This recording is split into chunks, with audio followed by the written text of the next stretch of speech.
of a renewed invasion, and this time the force arrayed on Ukraine's frontier comprises over 100,000 troops, far bigger than anything Russia has deployed against her before. If the worst happens and the destructive firepower of the Russian army were to engulf Ukraine's towns and cities, I shudder to contemplate the tragedy that would ensue. Ukrainians have every moral and legal right to defend their country, and I believe their resistance would be dogged and tenacious, and the bloodshed comparable to the first war in Chechnya or Bosnia, Mr. Speaker, or any other conflict that Europe has endured since 1945. No one would gain from such a catastrophe. Russia would create a wasteland in a country which, as she continuously reminds us, is composed of fellow Slavs, and Russia would never be able to call it peace. For months, Britain has worked in lockstep with the United States and our allies across Europe to avoid such a disaster. We've sought to combine dialogue with deterrence, emphasizing how a united Western alliance would exact a forbidding price for any Russian incursion into Ukraine, including by imposing heavy economic sanctions. And at the same time, we stand ready, as we always have, to address any legitimate Russian concerns through honest diplomacy. On the 13th of December, I spoke to President Putin, and I stressed that NATO had no thought of encircling or otherwise threatening his country, and that Russia enjoyed as much right as any other state to live in peace and security.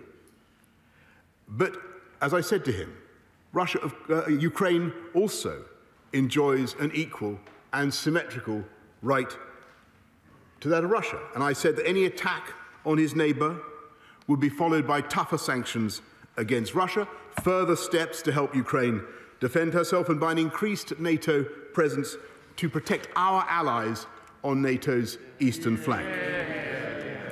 The truth is that Russia's goal is to keep NATO forces away from her borders. If that is Russia's goal, then invading Ukraine could scarcely be more counterproductive. My right honourable friends, the Foreign and Defence Secretaries, have both conveyed the same message to President Putin, and I'm prepared, of course, ready to speak to him again. Meanwhile, the American Deputy Secretary of State met her Russian counterpart in Geneva on the 10th of January, and the NATO-Russia Council gathered 2 days later, as the House knows. The American Secretary of State, Antony Blinken, met the Russian Foreign Minister last Friday, and the US administration has confirmed President Biden's willingness to have another meeting with President Putin, continuing the bilateral dialogue they began last year. But credible deterrence is the other side of the coin. Last night I held a virtual meeting with President Biden, President Macron, Chancellor Scholz, President Duda, Prime Minister Draghi, General Secretary Stoltenberg, President Michel, and President von der Leyen. We agreed that we would respond in unison to any Russian attack on Ukraine, in unison, by imposing coordinated and severe economic sanctions, heavier than anything we have done before against Russia. And we agreed on the necessity of finalising these measures as swiftly as possible in order to maximise their deterrent effect. We in the UK will not hesitate to toughen our national sanctions against Russia in response to whatever President Putin may do, and the House will soon hear more on this from my right honourable friend, the Foreign Secretary. We've already declassified compelling intelligence exposing Russian intent to install a puppet regime in Ukraine, and we will continue to disclose any Russian use of cyber attacks, false flag operations, or disinformation. Amid all these pressures, Ukraine asks for nothing except to be allowed to live in peace and to seek her own alliances, as every sovereign country has a right to do. Last week, the UK acted to strengthen Ukraine's ability to defend her soil by supplying anti-armour missiles and deploying a small training team of British personnel, in addition to the work of Operation Orbital, which, as the House will know, has trained 21,000 Ukrainian troops since 2015. Yesterday, we took the responsible precaution of temporarily withdrawing some staff and dependents from the British Embassy in Kiev, though I emphasise that the Embassy remains open and will continue to provide consular assistance for British nationals in Ukraine. And I'm particularly grateful for the dedication of our ambassador in Kiev, Melinda Simmons. I commend our NATO allies for the steps they've taken and undertaking to protect the eastern flank of the alliance. Denmark is sending a frigate to the Baltic and deploying 4 F-16s to Lithuania to join NATO's long-standing air policing mission. France has expressed its readiness to send troops to Romania under NATO command. And the United States has raised the alert level of 8,500 combat troops, preparing to deploy them in Europe at short notice. The British Army leads the NATO battle group in Estonia, and if Russia invades Ukraine, we would look to contribute to any new NATO deployments to protect our allies in Europe.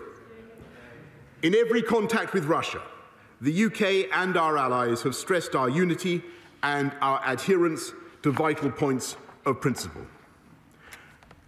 We cannot bargain away the vision of a Europe whole and free that emerged in those amazing years from 1989 to 1991, healing the division of our continent by the Iron Curtain. We will not reopen that divide by agreeing to overturn the European security order because Russia has placed a gun to Ukraine's head. Nor can we accept the doctrine implicit in Russian proposals that all states are sovereign, but some are more sovereign than others. The draft treaty published by Russia in December would divide our continent once again between free nations and countries whose foreign and defence policies are explicitly constrained by the Kremlin in ways that Russia would never accept for herself. More than half of Europe, including a dozen or more members of NATO and of the European Union, would be only partially sovereign and required to seek the Kremlin's approval before inviting any military personnel from NATO countries onto their soil. The Czech Republic, at the very heart of Europe, hundreds of miles from Russia, would have to ask the Kremlin for permission if she wanted to invite a company of German infantry to join an exercise or even to help with flood defences. There is nothing new about large and powerful nations using the threat of brute force to terrify reasonable people into giving way to otherwise completely unacceptable demands. But if President Putin were to choose the path of bloodshed and destruction, he must realise that it would be both tragic and futile.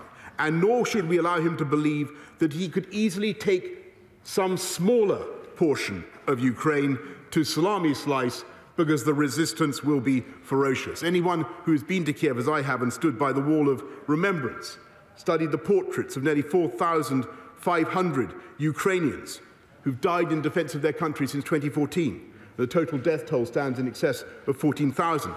Anyone who's been there will know that the Ukrainians are determined to fight and have become steadily more skilled at guerrilla warfare. And if Russia pursues this path, many Russian mothers' sons will not be coming home. And the response in the international community would be the same, and the pain that will be inflicted on the Russian economy will be the same. When I spoke to President Putin, I also reminded him that at crucial moments in history, Britain and Russia have stood together. The only reason why both our countries are permanent members of the UN Security Council is because of the heroism of Soviet soldiers in the struggle against fascism, side by side with ourselves. I believe that all of Russia's fears could yet be allayed, and we could find a path to mutual security through patient and principled diplomacy, provided that President Putin avoids the trap of starting a terrible war. And, Mr. Speaker, a war that I believe would earn and would deserve the condemnation of history, and I commend this statement to the House. We now come to the Leader of the Opposition, Keir Starmer. Thank you, Mr. Speaker, and can I thank the Prime Minister for advance sight of his statement. And I'm grateful to the Defence Secretary for keeping the opposition informed of developments throughout the crisis. When the Soviet Union collapsed, Britain, Russia and the United States made a solemn agreement with Ukraine. In exchange for giving up nuclear powers and weapons, Ukraine's security was to be guaranteed and its independence would be respected. Ukraine has kept its end of the deal. President Putin has not. His Russia has annexed Crimea, supported separatist conflict in Donbass, and now massed over 100,000 troops on Ukraine's borders. These are repeated and unjustifiable acts of aggression. So Labour stands resolute in our support of Ukraine's sovereignty, independence and territorial integrity. And that was made clear when our Shadow Foreign Secretary and Shadow Defence Secretary visited Kiev a fortnight ago, and I made it clear to the Ukrainian ambassador when I met him last week. This isn't just a local dispute on the other side of the continent. It's an attempt by President Putin to turn back the clock, to re-establish Russian force as a means of dominance over parts of Eastern Europe. And it's a direct threat to the anti-imperialist principle that sovereign nations are free to choose their own allies and choose their own way of life. That is why it is crucial that we in this House are united in opposing Russian aggression. So let me be clear. The Labour Party supports the steps that the government has taken to bolster Ukraine's ability to defend itself. We support international efforts to deter Russia from further aggression and the vital diplomatic efforts to de-escalate the situation. Can the Prime Minister assure the House that during talks, the UK and our partners will be resolute in our defence of Ukraine's sovereignty and the security of our NATO allies? For too long, the implicit message to Moscow has been that President Putin can do what he likes and the West will do little to respond. We must now change course and show Russia that any further aggression will result in severe real-world consequences. For Britain and our allies, that will mean taking tough decisions. That won't be easy. Widespread and hard-hitting sanctions must include cutting Russia's access to the international financial system. Europe's over-reliance on Russian energy supplies is well documented, and it simply must be addressed. And in Britain, we have failed to rid our economic and political systems of the ill-gotten money used to support the Putin regime. If we take our obligations to global security seriously, we cannot go on allowing ourselves to be the world's laundromat for illicit finance. Labour has a 4-point plan. Really? First, reform Companies House to crack down on shell companies. Second, a register of overseas entities to lift the veil on who owns property and assets in the UK. Thirdly, tougher regulation on political donations. And finally, implement the recommendations of the cross-party Russia support to bolster national security. So I ask, will the Prime Minister support these measures to rid the UK of the loot of the corrupt Russian elite? We cannot stand up to Russian aggression abroad while facilitating Russian corruption at home. After the chemical attacks in Salisbury, after the annexation of Crimea, and now the threat of invasion in Ukraine, it's time to send a simple, clear and united message. We support Ukraine's sovereign right to choose her own destiny. We will stand with the Ukrainian people in the face of President Putin's threats. His aggression will come at a high price for himself and his regime. Thank you, Mr. Speaker. Prime Minister. Well, Mr. Speaker, I thank the right honourable gentleman, and I must say that I'm very glad that he supports the sovereignty and territorial integrity of Ukraine. And he's right to ask about the assurances that this country has given to Ukraine. And I must say that I have repeatedly told Volodymyr Zelensky, as I told his predecessor Pedro Poroshenko many times, we stand foursquare behind the independence and sovereignty of Ukraine, Mr. Speaker, and we always will. And we have a hard-hitting package of sanctions ready to go. What I think would be fair to say is we want to see our European friends ready to deploy that package as soon as there should be any incursion at all by Russia into Ukraine. He asks about what we're doing to track down Russian money in this country and in this city. As he knows, we're bringing forward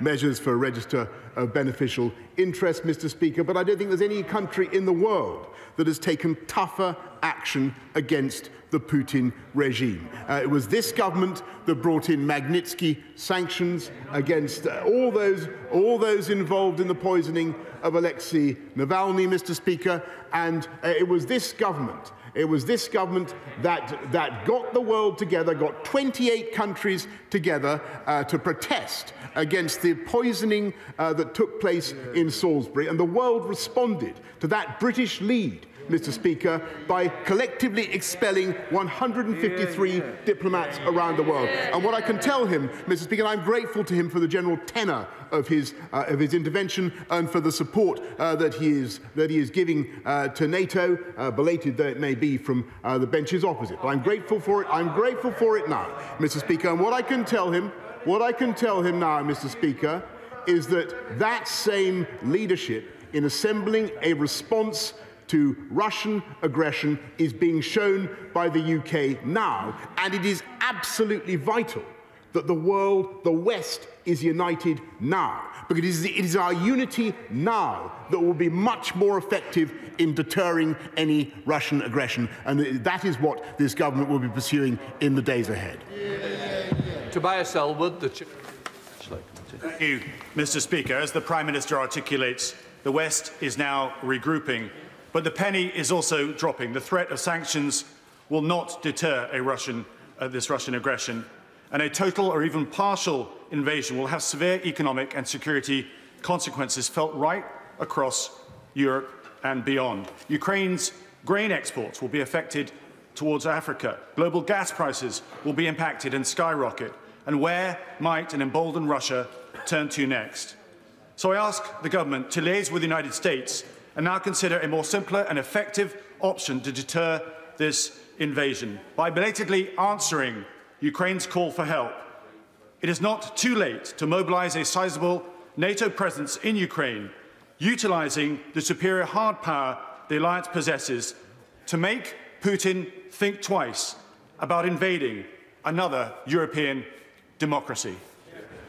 Prime Minister. I thank him very much, and I know that he will, emotionally, many people will share what my honourable friend says, and he knows a great deal about Ukraine and about the issues that country faces. And of course, instinctively, many people would yearn to send active physical support in the form of NATO troops to Ukraine. I have to tell him that I don't believe that to be a likely prospect in the near term. Ukraine is not a member of NATO, but what we can do and what we are doing is sending troops to support Ukraine. I've mentioned the training operations that we're conducting under Operation Orbital, have done for the last 6 or 7 years, trained 21,000 Ukrainian troops. And of course, we are now sending defensive weaponry, Mr. Speaker, defensive weaponry, which I think is entirely appropriate.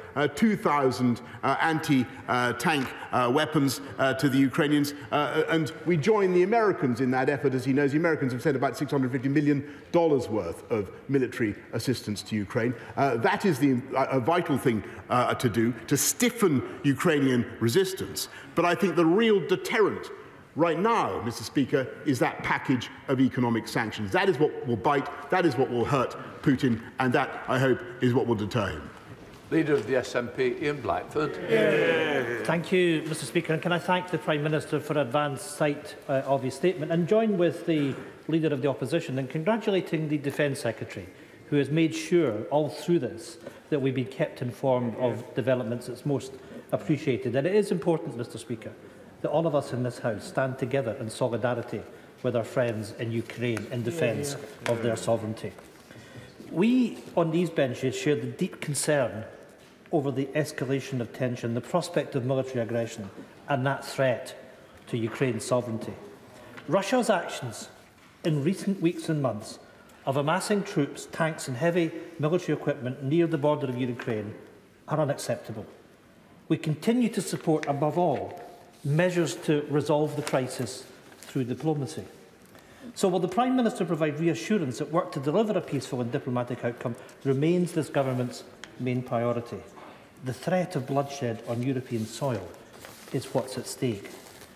As we stand with the people of Ukraine and understand the fears and concerns of Ukrainians across these islands, many of them who live in the UK but have family in Ukraine, the bedrock of NATO as a defensive alliance remains the solidarity between its member states, and it is clear that we need that united alliance.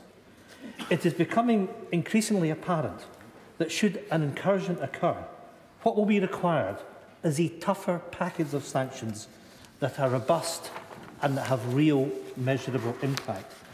We on these benches have called for coordinated economic sanctions against the Putin regime and the banning of Russia from the SWIFT banking system. Can this be confirmed as being on the table today?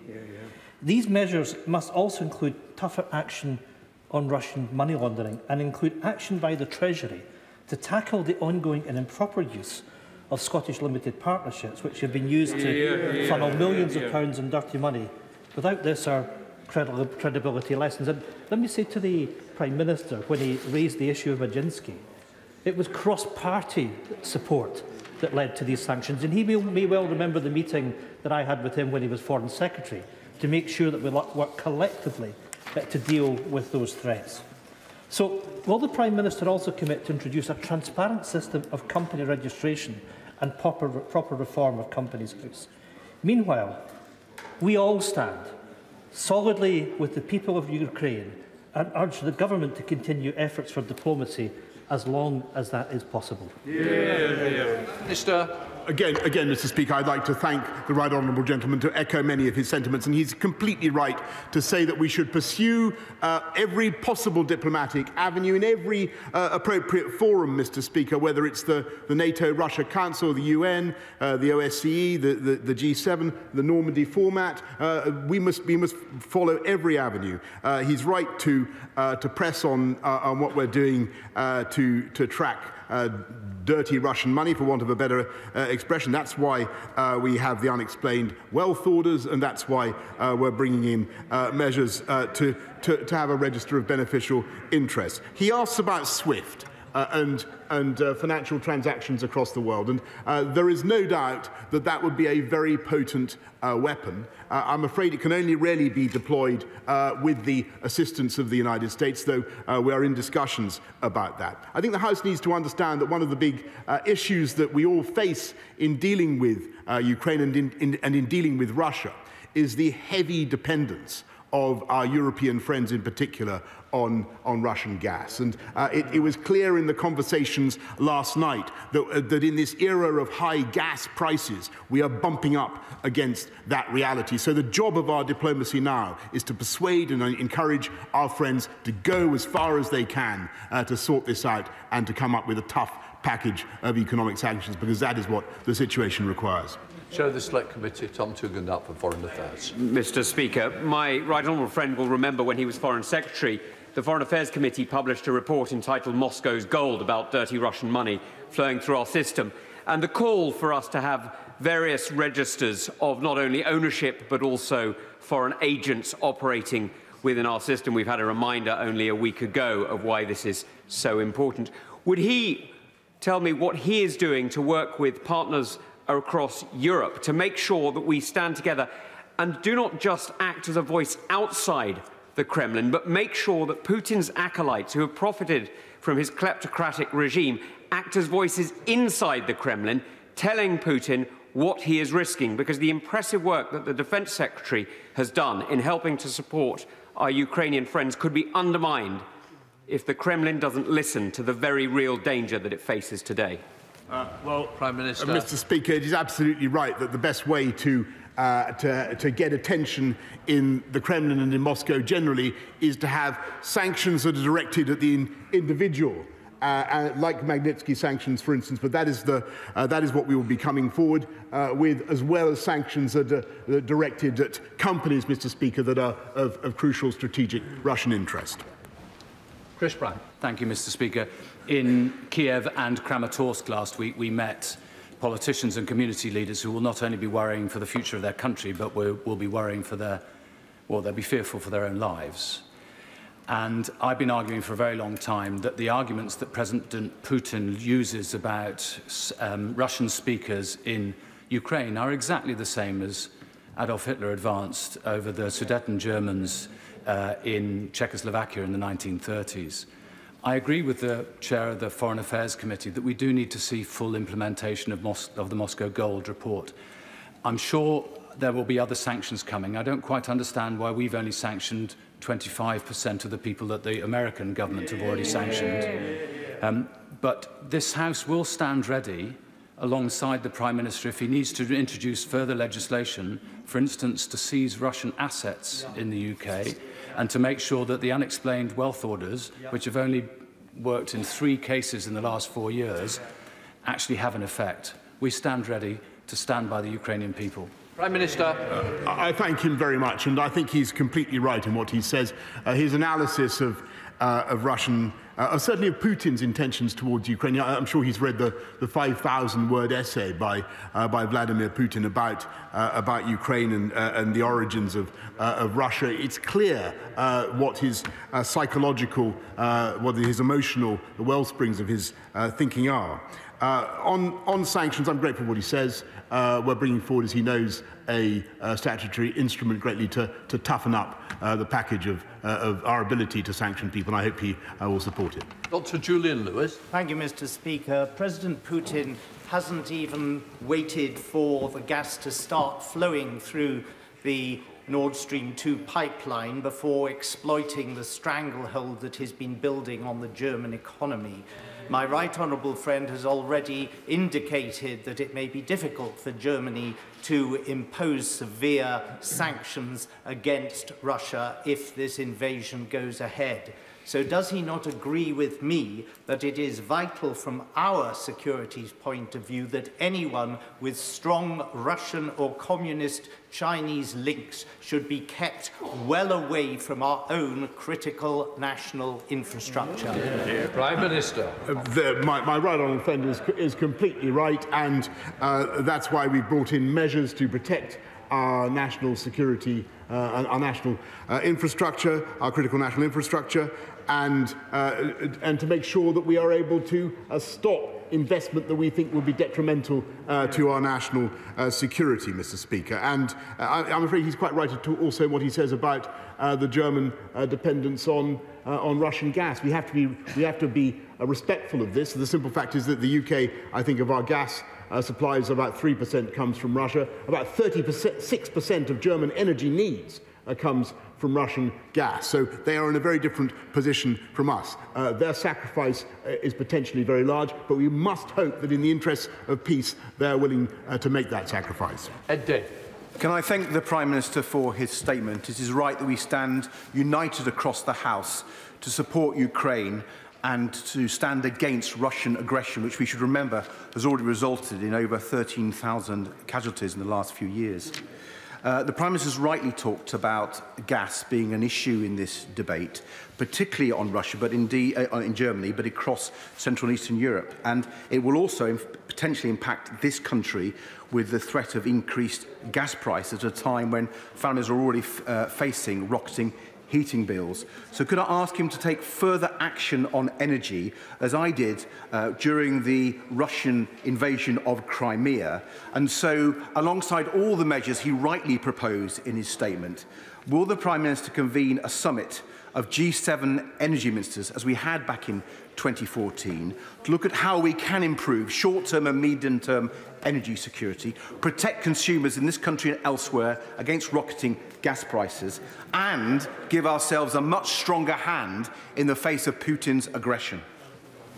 Prime Minister. I thank him. Also, by the way, Mr. Speaker, I think that much of the work that he did on renewables when he was in office was prescient and valuable for this country, and it's put us in a stronger position to resist the Russian gas blackmail. As I told the House just now, of our gas supplies, only 3% comes from Russia. But he's also right about the spike in prices. That's why we're working together with President Biden, with other colleagues, to see what we can do to increase the supply of gas, both to Europe and, of course, to this country as well. Carl McCartney. Thank you, Speaker. If Russia invades Ukraine, does my right honourable friend see the potential, as I do, that it will lead to a flood of refugees crossing from the Ukraine into the EU? So Poland, Romania and Slovakia could see massive flows of displaced people. Indeed, that may be a part of Putin's thinking. The EU is then so distracted and full of infighting, i.e. refugees, that it cannot respond militarily. What does my right honourable friend think the response from Brussels is going to be? Maybe the Poles should have a bus station at the border crossing ready to take them all to Germany and France, especially given it is Berlin and Paris that have watered down any NATO response thus far. Because if this massive flow of refugees happens, it may well be the end of the EU. Prime Minister. My honourable friend is making a very valuable point, because, of course, we have seen only recently how refugees from Belarus have been used as tools of political warfare, and we've got to be conscious of the potential of the Kremlin to trigger exactly the kind of refugee crisis that he describes. Kevan Jones. Thank you very much. Can I thank the Prime Minister for his statement and agree with him that should Putin invade Ukraine, tough sanctions will be necessary. But the Putin regime relies and exists because it floats on an ocean of illegal and illicit finance, much of it that flows through the City of London. Yeah.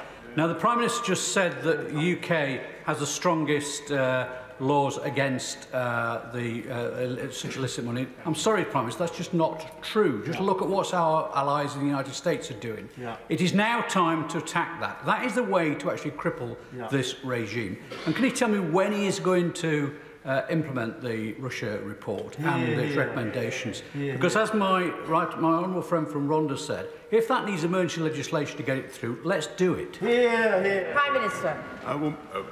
Madam Deputy Speaker, forgive me.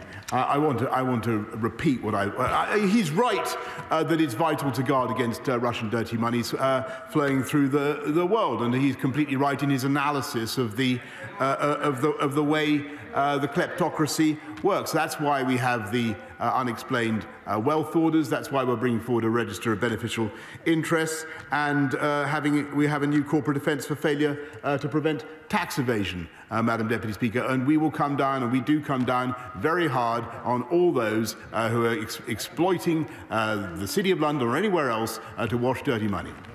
Mark Pritchard. I welcome the Prime Minister strongly underlining Ukraine's sovereignty and territorial integrity. Just back in November, Madam Deputy Speaker, there was no unanimity across Europe, increased even across the Atlantic, on the issue of Ukraine. That has changed since over the last few months with the good offices of the Prime Minister's Office, Defence Secretary and Foreign Secretary. He mentions his conversation last night with Chancellor Olaf Scholz. The Germans are a critical part of all of this, both on diplomacy and defence. They are a key international partner and ally. We can do it with the Americans, we can do it with others, but it will be far more effective if we do it with the Germans. Prime Minister. My honourable friend is completely right, and I just want to say a word or two in praise of Olaf Scholz, because last night in conversation with him, it was clear, as I've said to the House, how difficult this is for Germany. Nobody should be any doubt about that. But it was also clear that the new German Chancellor is determined to stand with the rest of the West, to have a united front. And amongst other things, of course, Germany has made it clear that Nord Stream 2 cannot go. They can't take part in Nord Stream 2 if there's a Russian invasion of Ukraine. Ben Bradshaw. Thank you, Madam Deputy Speaker. The Prime Minister was absolutely right to say that Western unity is key. So could he explain why the UK began withdrawing some of our diplomats from Kiev this week, unlike most of the rest of NATO? Prime Minister. I thank him. We're actually in lockstep with the United States, and as he knows, we've kept at least 30 of our diplomats there, including Melinda Simmons, our outstanding ambassador. The UK presence continues to be very strong in Kiev, but those are sensible precautionary steps. Sir Ian Duncan-Smith. Mr. Speaker, can I say to my honourable friend, first of all, I congratulate him and the Defence Secretary, the Foreign Secretary, for a very robust set of leadership with NATO and our European allies and with the United States. But does he not also agree that right now we are facing an even wider threat? Whilst it's Ukraine today, the powers of dictatorship have watched as we did nothing over Georgia, over Crimea, South Ossetia, and they've been encouraged. Even now, China is looking at Taiwan, watching what our reaction will be. Does he not agree now that we have to get our allies to recognise we must never put ourselves in the position when it comes to energy, such that we are dependent on these terrible regimes for our future? We need to get security in our energy now. Prime Minister.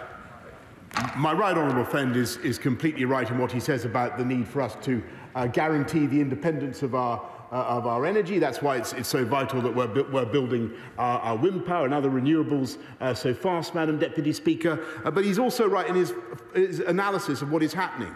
What Putin basically wants is to go back to the Yalta system of spheres of influence. And it's not just Ukraine, Madam Deputy Speaker, that he has his eye on. And therefore, this moment now matters for the whole geometry and security architecture of Europe, and we must stand firm.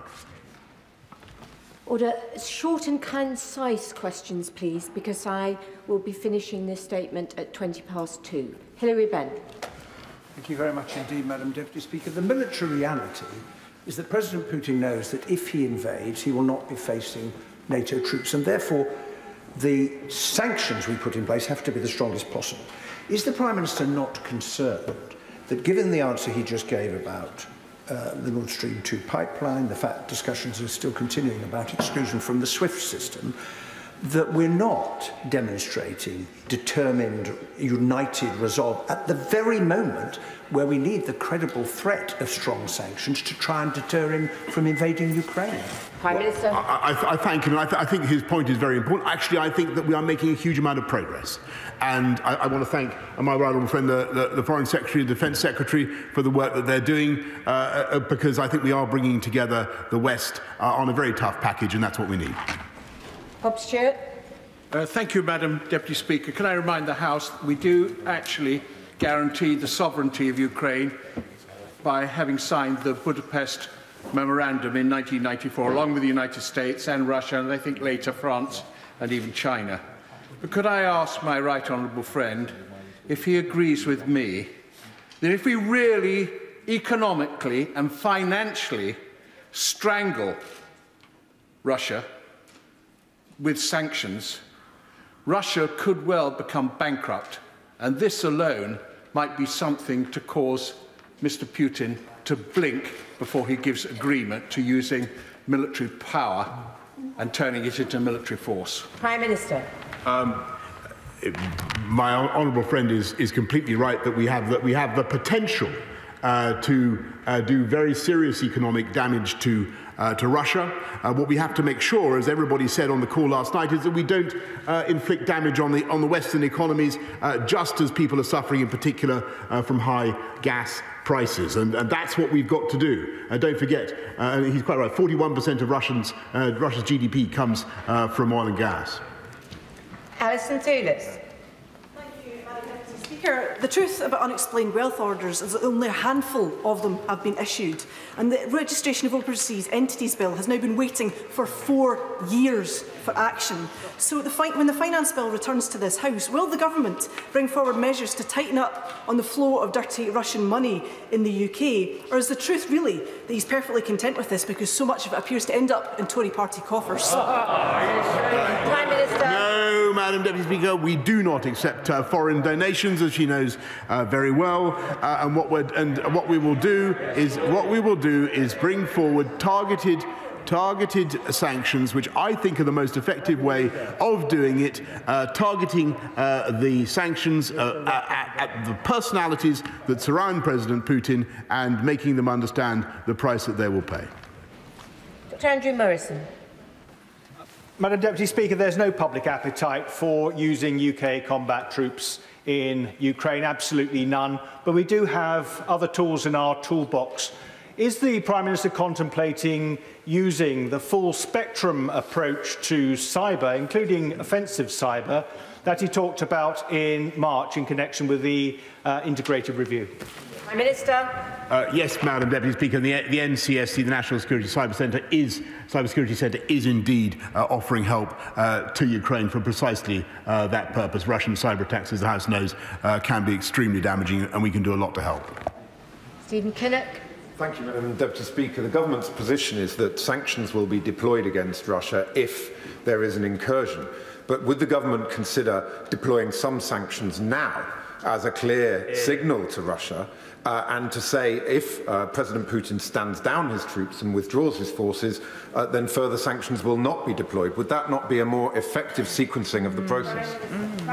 I thank him for his thoughtful argument. We already have, as I've said, Madam Deputy Speaker, we already have Magnitsky sanctions, various sanctions already in place on the Russian regime, sanctions in response to the siege of Crimea and Sevastopol, already in place, a wide variety of sanctions. I think what we need to do, if I may say so, is build up that instant automatic package of sanctions, of Western sanctions, that will come in automatically in the event of a single toe cap of a Russian incursion into more of Ukraine. Jackie Doyle-Price. Thank you, Madam Deputy Speaker, and I welcome the robust sentiment behind my right honourable friend's statement. And indeed, it's important that the unity across this House is expressed in opposition to Putin if we are going to make a reality of that. But my right honourable friend mentioned in his opening remarks Bosnia, and he will be aware of the sabre rattling happening in Republika Srpska, encouraged by Russia. He will also be aware that there is still occupied territory in Moldova. And could he reassure me that these areas are also under discussion with the Allies? Mr. Speaker, my honourable friend makes an excellent, Madam Deputy Speaker, I say, makes an excellent point. And this crisis around Ukraine is one that will be replayed across the whole map of Eastern Europe. Madam Deputy Speaker, if we fail now and if we don't stand up to Putin. She's entirely right about what she says about the Balkans. James Stone. You're watching Sky News. It is 2 o'clock. You are listening to the Prime Minister Boris Johnson answer questions on the Russian-Ukraine situation. Let's listen back into the comments. As a member of NATO and a true friend of the UK, the Prime Minister said that if Russia invades Ukraine, we will then bolster up our NATO allies. Should we not have more forces in Estonia now? A very good point, Madam Deputy Speaker. I've been to see the 850 troops in Tapa. I'm sure he has as well. They do a fantastic job in Estonia. What we're looking to do is potentially to increase our presence in the NATO southeastern flank as well. Bernard Jenkin. Thank you, Madam Deputy Speaker. Can I thank my right honourable friend for his statement, which puts the United Kingdom at the forefront of the response to President Putin's monstrous military intimidation. Yeah. And can he personally pledge himself to the defence of the new democracies of Eastern Europe who suffered under the Soviet yoke for so long and still want to be free? And will he acknowledge that this cannot be a change just if the invasion takes place? The change must happen anyway. We must make sure that we are prepared in a new Cold War against this kind of intimidation until the Russian regime is removed. Prime Minister. I thank my right honourable friend, and I know that he speaks for many friends and many good allies in Eastern Europe, in Poland, in the Czech Republic, in the Baltic states. There are people who would precisely echo his sentiments, and that's why we have to stand strong and united today for Ukraine. Neil Coyle. The Prime Minister describes Ukraine and Russia as equal parties, and we know he likes a party, but he also said Ukraine scarcely known a day of peace since the 2014 Russian invasion and illegal annexation. Indeed, in December there were 128 shellings of Ukrainians in Donetsk, and 3 Ukrainian soldiers have been murdered by Russian-backed forces since January. So the question is, why has he not acted sooner? And why is he even now saying we must wait for full-scale invasion before further sanctions, including access to SWIFT, and implementing the Moscow Golden Russian Report recommendations takes place? Why wait? Prime Minister. I'm afraid that I think the Honourable must have missed what I already said. We already have a very wide package of sanctions in place since the Russian incursion of 2014. We have sanctions, personal sanctions and other sanctions for what they did in Crimea and Sevastopol, and what we're going to do now is ratchet those sanctions up very, very considerably. And I'm afraid he's not right in what he says about leaving Ukraine alone or abandoning Ukraine since 2014. Operation Orbital, the UK has been out there in the front helping to train Ukrainian troops, 21,000 of them since 2015, Madam Deputy Speaker. James Sunderland. Madam Deputy Speaker, thank you. The Prime Minister will know, of course, that Ukraine is not a full member of NATO. But could I please ask him to comment on the feasibility of direct military action by NATO, notwithstanding that Article 5 does not apply? Prime Minister. Well, I thank him very much, and I want to really to go back to the answer I gave to the right honourable gentleman for Bournemouth. I know that many people emotionally will want to commit NATO troops to the defence of Ukraine. We have UK troops there now. Members of the Ranger Regiment are going to supplement those we already have. But I have to say that there is no member of NATO that is currently willing to deploy in Ukraine in large numbers to fight Russian aggression in the way that he suggests. The best thing, and indeed we have to beware of doing things, Madam Deputy Speaker, that would constitute a pretext for Putin to invade. We have to calculate and calibrate what we do very carefully. And I think building a strong package of economic sanctions, continuing to supply defensive weaponry, and all the other things that we're doing, that's the right package. Stuart Hosey. Deputy Speaker, the Prime Minister said we have already declassified compelling intelligence exposing Russian intent, and he said we will continue to disclose any Russian use of false flag operations or disinformation.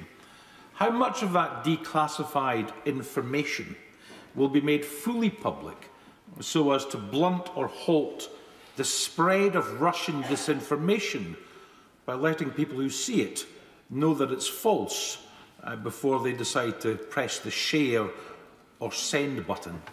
Minister. Well, he makes an excellent point, of course, because it's very, very important that people in Ukraine and around the world should be able to trust the information that we're giving out. I've no doubt that the intelligence that we shared about the coup attempt in Kiev was right, or the people who are conspiring against the regime was right. But we will divulge as much of our sourcing as we can without compromising our intelligence sources. Alan Cairns. Thank you, Madam Deputy Speaker. We are all naturally alarmed and share concerns at the risks that people of Ukraine face, but take confidence from the Prime Minister's statement and actions in helping coordinate the Western response. But does my right honourable friend agree with me that NATO must always leave the door open for Ukraine joining? Yes. Prime Minister. My right honourable friend is completely right, and he puts his finger on the fundamental point and the thing that we cannot bargain away. A sovereign country must have the right to choose her own destiny, choose its own destiny. That's what Ukraine must have. Of course, the path to NATO membership will not be easy for anybody, and it's not. No one is saying that is going to happen immediately. But a country must be allowed to choose its own way forward, and that's what we're sticking up for. Stephen Farrow. Thank you very much. Any Russian invasion of Ukraine would be a very serious breach of the terms of the United Nations Charter. In 2014, the seizure of Crimea was discussed in the Security Council, I think, on 7 occasions, and eventually a resolution was passed through the General Assembly, which left Russia extremely isolated. So what plans does the government have to pursue this current crisis through the UN, and given the reality of a Russian veto on the Security Council, to perhaps look once again to the General Assembly? Prime Minister. I think the honourable gentleman is completely right, and I think that it is an underestimated point in our favour that I don't believe in the end that Russia wants the kind of isolation that would ensue. I think Russia does, of the global institutions, Russia takes the UN very seriously. Russia values her membership of the UN Security Council, and I think what he proposes about using the General Assembly is entirely right. But it's very important that we not only have tough measures, but we also provide the avenue for diplomacy as well. Jane Stevenson. Thank you, Madam Deputy Speaker. I want to thank the Prime Minister for sending such a strong and clear message to Vladimir Putin and for everyone across this House in backing the Prime Minister on such a crucial issue. At such a worrying time, can the Prime Minister reassure British nationals in Ukraine that our embassy in Kiev remains open to provide assistance should they require it? Prime Minister. Yes, and I'm very happy to give that reassurance. As I've said just now, the embassy continues to function. At least 30 staff are there to look after British interests in Kiev and around Ukraine. Luke Pollard. Mr. Speaker, the Kremlin does not act in isolation, it acts against a plan. So can the Prime Minister set out what additional support we'll be providing to our allies on NATO's eastern flank, especially using UK forces that are already stationed in those countries to deter any future Russian aggression after any invasion of Ukraine? Prime Minister. Thank you. Well, he's making a very important point that what we all are discussing at the moment is what we can do to fortify NATO's southeastern flank. The French are looking at Romania. There are questions about Hungary and what we might do there, which of course there are complex issues, as he knows, involving the Hungarian minority in Ukraine. Everybody can see the need now to move NATO forces, particularly the Americans. You heard what I said about the 8,500 troops are getting ready to go to Europe. Everybody can see the need to fortify NATO's eastern flank. Richard Drax. Thank you, Madam Deputy Speaker. The diplomacy of the velvet glove must be supported by a steel fist if it's to be effective. Does this threat to NATO indirectly inform the Prime Minister that perhaps NATO must spend more money on its conventional forces, and in that regard, would he reconsider the cut to our army of 10,000? Well, Madam Deputy Speaker, we have spent record sums on our wonderful army, and it is more agile, more lethal, more deployable around the world. That's why we're able to move at speed, to deploy not just in Estonia, but as I was saying to the gentleman opposite, we will look to move to other parts of NATO's eastern frontier as well. Jim Shannon. Thank you, Madam Deputy Speaker. Can I thank the Prime Minister, the MOD and FCDO Secretary of State for their resolute and strong stance. UK, NATO and USA have committed troops to the Balkan states, to Poland, and to combat and stop Russian aggression, similar support needs to be given to the Ukraine. In the pictures last week in the press, it showed the Ukraine militia training with wooden guns. Can I ask, and very much illustrates the David and Goliath struggle, can the Prime Minister confirm that military assistance and boots on the ground are what is needed urgently and right now in the Ukraine? Thank you. Yes, I saw those pictures too of Ukrainian civilians training with wooden weapons, and I can tell him that we are supporting the Ukrainian army, and there is a strong tradition now in Ukraine of militias, of people who understand how to fight a guerrilla war. And I think the message we need to get across to the Russian people is that this would be a disaster for them and a political disaster for Vladimir Putin. Jonathan Ginocchia. Thank you, Madam Deputy Speaker. In his very strong statement, my right honourable friend quite rightly spoke about the need for Western unity.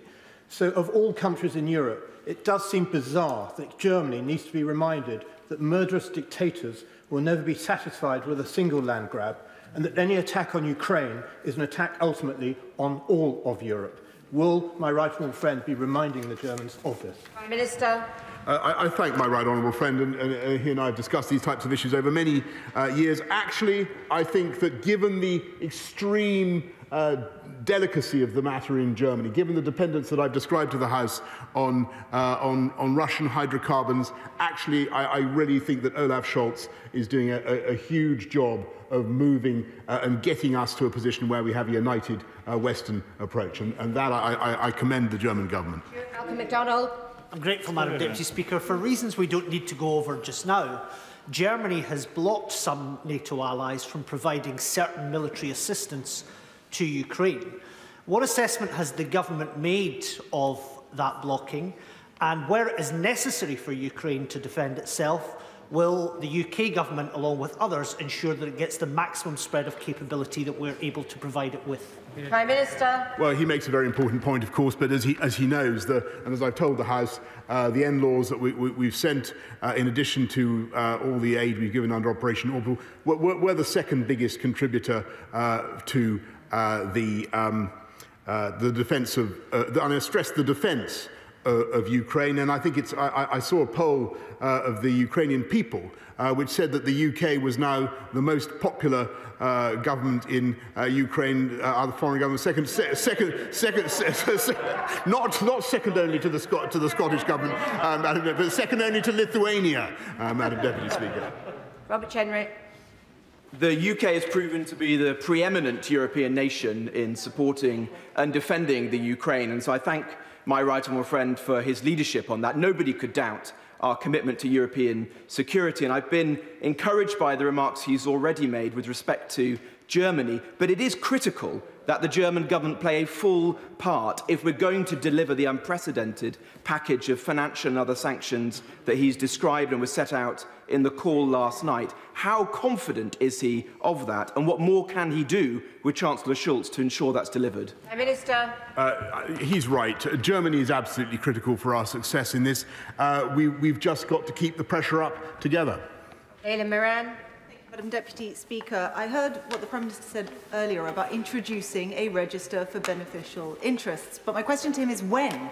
Because it's been 6 years that it was promised at that dispatch box. He said it to the Leader of the Opposition. 6 years since it was promised. Nothing has happened. Every moment we wait undermines our position. I've laid the bill. It's got support from both sides. Please, will he take it up? We need to send the message that cronies' money is not welcome in this country. She's completely right. But in addition to the unexplained wealth orders and the crackdown on tax evasion, we do want to register a beneficial interest. And I can tell her that my right honourable friend, the Leader of the House, tells me we will do it as soon as parliamentary time allows. Jason McCartney. Thank you, Madam Deputy Speaker. I have a vibrant Ukrainian community in my Colne Valley constituency. I met with many of them earlier this month. Will the Prime Minister please reassure my constituents of our commitment to the defence support package for Ukraine, our readiness to unleash economic sanctions on Russia, and also stand firm for freedom and democracy alongside the Ukrainian people?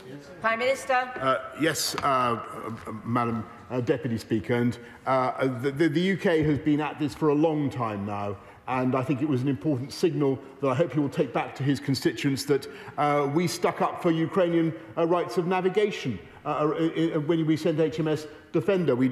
Through that route, if you remember, the government came under some pressure from people for taking what was described as a provocative route. All we were doing, Madam Deputy Speaker, was sticking up for the rights of freedom of navigation for the Ukrainians. Alan Smith. Thank you, Madam Deputy Speaker. The Russian regime is a clear and present danger to the rules-based international order, so the SNP will be part of the coalition in Ukraine's defence. But in that spirit, would the Prime Minister accept the real frustration on this side of the House that his own credibility, the credibility of his own government and all of us, has been undermined by continued inaction in implementing the Moscow's Gold Report and the Russia Report? We would support the legislation to strengthen his own credibility. Let's get on with it. Prime Minister. Madam Deputy Speaker, I don't think that's fair. The government has been absolutely ruthless in implying Magnitsky sanctions, which his right honourable friend helped to promote. It was my right honourable friend, the Lord Chancellor, who produced them. They're a great thing. We've targeted people involved in the poisoning of Alexei Navalny, and we will use direct targeted sanctions now against the Putin regime. Speaker, Ukraine has very strong historical and cultural links to my constituency of Kensington, with the Ukrainian Embassy, the Cultural Centre and the Ukrainian Institute, all based in Holland Park. Can my right honourable friend assure me that we will do everything to support the people of Ukraine in their desire to live in peace? Prime Minister. Yes, indeed, Madam President. I'm familiar with the statue of, I think, St. Volodymyr in her constituency, and I know the amazing contribution of the Ukrainian community to our great capital, and I hope she will pass the message that we stand foursquare with them. Madam Kaiser. Thank you, Madam Deputy Speaker. A percentage of our natural gas comes from Russia, and Putin has already said that he'll turn off the taps if he deems Moscow to have been unfairly sanctioned by the West.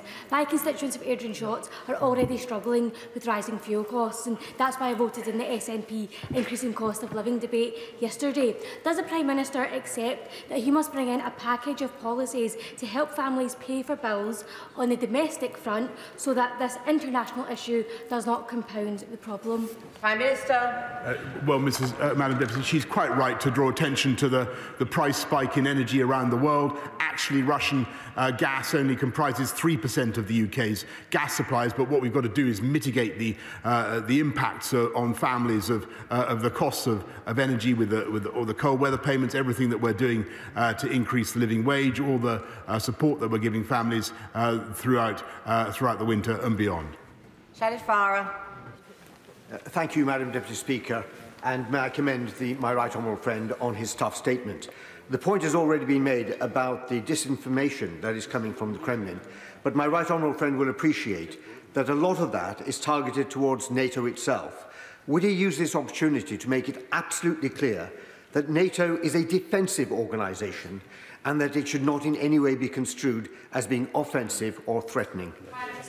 Yes, I thank my right honourable friend, and he is so right, because that is the misconception, whether it is witting or otherwise. Russia persists in the fiction that NATO is somehow an aggressive alliance and a threat to Russia. NATO is not an aggressive alliance. Russia is not encircled by threats, and it is absolutely vital that we convey that to Vladimir Putin. And I think if he can understand that, that is the route to progress, and that is the diplomatic path that we've got to follow. Martin Dr. Hughes.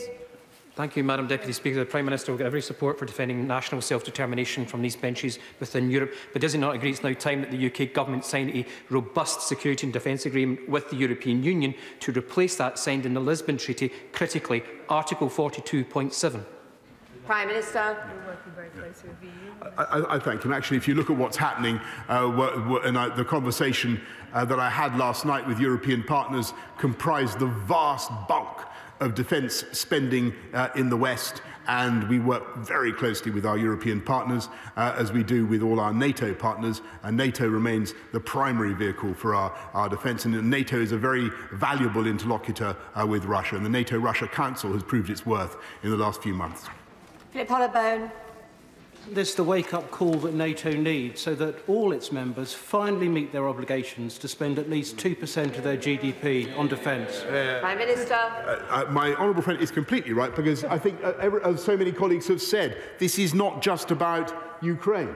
This is about the ambition of the Kremlin to seize this moment to try to reimpose a new order, a new security architecture in the European continent, one that we absolutely reject, Madam President. We stand for the rights of free peoples everywhere to determine their own fate. That was the fantastic achievement of the end of the Cold War, the fall of the Berlin Wall, that high moment in 1990 when we had a Europe whole and free. That's what we're trying to protect. Last question, Margaret Ferrier. Thank you, Madam Deputy Speaker. There are reports of some Ukrainians beginning to stock up in non-perishable goods. Can the Prime Minister confirm that the Government has plans in place to support provision of necessities to ordinary Ukrainian people if necessary? Of course, we will do what we can to provide economic support in the event of a disaster, but the most important thing we can do now is try to prevent that disaster from occurring. That is by unifying the West in the way that I've been describing this afternoon. Order. I thank the Prime Minister for his statement. I'm sorry not everybody could get in, but we do have to move on to the next business. Order, Alistair Carmichael. And that brings that part of today's proceedings in the Commons to a close. The Prime Minister, Boris Johnson, delivering a statement on Ukraine, the ongoing situation on its border with Russia. The Prime Minister accusing the Russian President Vladimir Putin of having his eye on other former Soviet nations to rebuild what he described as the country's old sphere of influence. We'll have more on what unfolded in the House of Commons throughout the afternoon here on Sky News.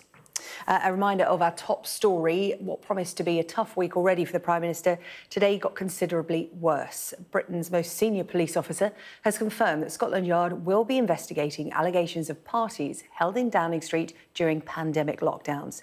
The criminal investigation has already requested the Cabinet Office hand over relevant information from the Sue Gray inquiry, and that much anticipated investigation could be delayed, we understand, until the Met have completed their work, although Sky News understands this may not be the case. Let's hear what the Commissioner